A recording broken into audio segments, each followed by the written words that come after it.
Matagal na po kayo, sir, nagagawa? 1995 pa. May manager ako nito. Ako lang tigagawa. Pantalan ng may-ari nito. Magkano po ang isang...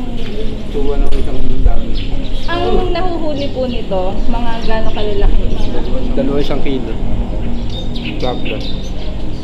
Ilang araw nito ginagawa? 2 araw yan. Isang dami. Paghapon po na? 5 to 5. 5 to 5. Mayroon pong gawin. Sir, saan yung madami pwedeng mahuli ng isda? Sa Rizal. Dito po sa banda sa atin. May gawa ng mga baklat. Ang dami. Palakaya. Escape. May ng pang-isda rito kasi makipot na. Marami palakaya sa dagat. Karamihan ng mga bangka rito dumadayo sa Rizal. May marami rin ng bawas. Mga magbabakla din. Nagbabawa ng mga tiga rito. Ano pong tawag nyo dito sa gagawa ng net? Yung paghahanay. Ito talaga ang hanap buhay nyo? Hindi, minsan nakakon ako yung bangka ko. Anong isda dito?